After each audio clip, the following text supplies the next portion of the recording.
फौजी के यार शास्त्र खोल के बैठा रह वक्त दिवाली है। चला पटाखे पुटूके जलाओगे, बम फोड़ेंगे, आजा। दिवाली?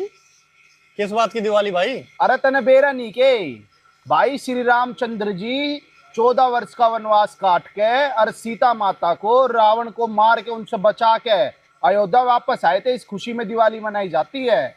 भाई अगर तुमने रामायण सही से पढ़ी होती ना तो तुम्हें पता चलता कि अयोध्या में भी 2 वर्ष तक की दिवाली मनाई गई थी। जब सीता जी को घर से निकाल दिया था ना, जब वो गर्भवती थी राम जी ने, उसके बाद तो गांव वालों ने भी दिवाली मनानी बंद कर दी थी। तुम तो उल्टा अपमान कर रहे हो सीता जी का, जब अयोध्या के उस समय पे दिवाली बंद कर दी थी। भाई तू कैसे कह रहा है हम सीता जी का अपमान कर रहे हैं? हम सीता जी का और श्री राम जी का पूरा पूरा वो करते हैं। अच्छा एक बात बताओ, दिवाली किस लिए मनाते हैं? कि सीता जी को लाए थे? हाँ, 2 वर्ष बाद उनको घर से निकाल दिया। उस समय जब अयोध्या वालों ने मनानी बंद कर दी तो तुम किस चीज में मना रहे हो? तू अपने मन से ये बात कैसे बता रहा है? तू कुछ भी बोलेगा क्या हमारे धर्म के बारे में, हमारे राम जी के बारे में, सीता जी के बारे में? देखो, राम जी अगर उन्होंने युद्ध लड़ा होता ना सीता जी के लिए, पहली चीज तो राम जी ने युद्ध सीता जी के लिए लड़ा ही नहीं। उन्होंने तो अपने कुल की मर्यादा के लिए युद्ध लड़ा था। और ये चीज उन्होंने सीता जी को भी कह दी थी कि मैंने तेरे लिए नहीं लड़ा, जिसके पास जाके रहना रह ले।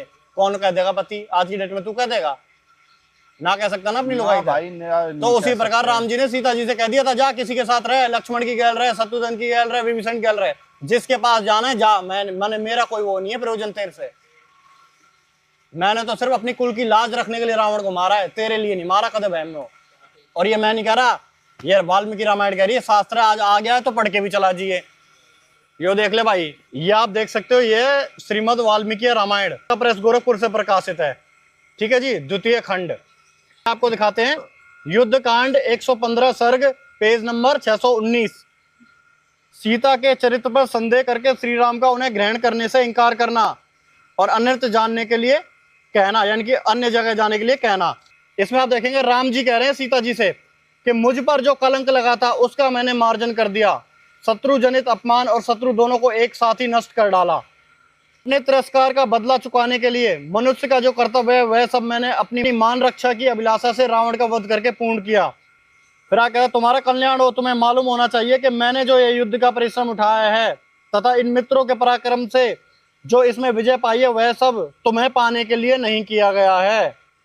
सदाचार की रक्षा, सब और फैले हुए अपवाद का निवारण तथा अपने सुविख्यात वंश पर लगे हुए कलंक का परिमार्जन करने के लिए ही यह सब मैंने किया है। तुम्हारे चरित्र में संदेह का अवसर उपस्थित है, फिर भी तुम मेरे सामने खड़ी हो। जैसे आंख के रोगी को दीपक की ज्योति नहीं सुहाती, उसी प्रकार आज तुम मुझे अत्यंत अप्रिय जान पड़ती हो। अतः जनक कुमारी, तुम्हारी जहां इच्छा हो चली जाओ, मैं अपनी ओर से तुम्हें अनुमति देता हूं। भद्रे, ये 10 दिशाएं तुम्हारे लिए खुली हैं, अब तुमसे मेरा कोई प्रयोजन नहीं है। कौन ऐसा कुलीन पुरुष होगा जो तेजस्वी होकर भी दूसरे घर में रहे हुई स्त्री को केवल इस लोभ से कि यह मेरे साथ बहुत दिनों तक रहकर सौहार्द स्थापित कर चुकी है, मन से भी ग्रहण कर सकेगा?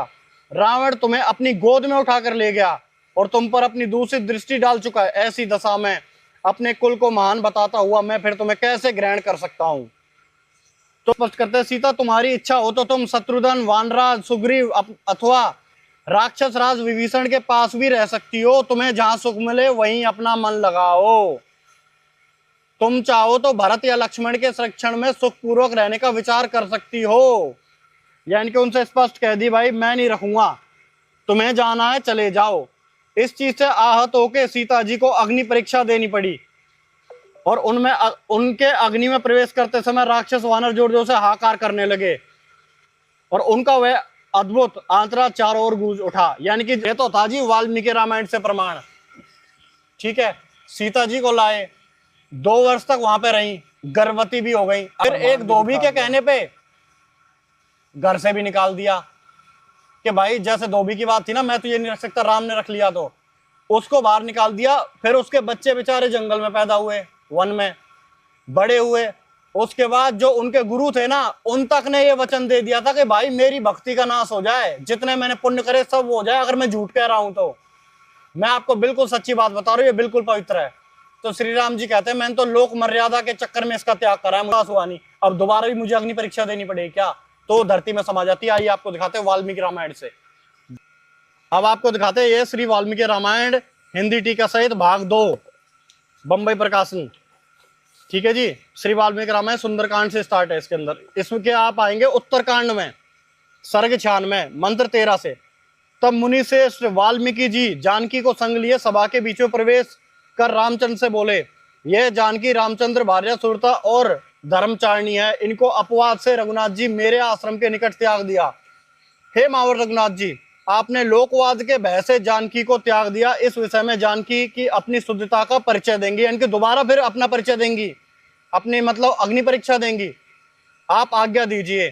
हे रघुनाथ जी, यह दोनों महाबली जो पुत्र हैं ये तुम्हारे हैं, जानकी के उधर से एक साथी उत्पन्न हुए, यह हमारे वचन आप सत्य जाने। हे रामचंद्र जी, मैं वरुण जी का 10वां पुत्र हूं, मैंने आज तक कभी असत्य का स्मरण भी नहीं किया, यह दोनों तुम्हारे पुत्र है, इसमें संदेह नहीं। मैंने सहस्त्र वर्ष तक तपस्या की है, यदि जानकी का चरित्र अशुद्ध हो तो मुझे तपस्या का फल कुछ भी ना प्राप्त हो। मन वचन कर्म से जो पाप हमने कभी नहीं किया है, यदि जानकी पाप रहित हैं तो इस अनुष्ठान का फल हमें प्राप्त हो नहीं। यह पतिव्रता शुद्धाचार और पाप से रहित हैं, लोकवाद से भीत हुए आपको अपना परिचय देंगी। हे रघुनंदन, मैंने दिव्य दृष्टि से देख लिया है कि जानकी शुद्ध है, आप जी जानते हैं हमारी प्रिय जानकी शुद्ध है, परंतु आपने इन्हें लोकवाद से त्याग कर दिया। तब वो कहते हैं कि जो आप कहते हैं वह ठीक ऐसे ही है, आपके पाप रहित वाक्यों का मुझे विश्वास है।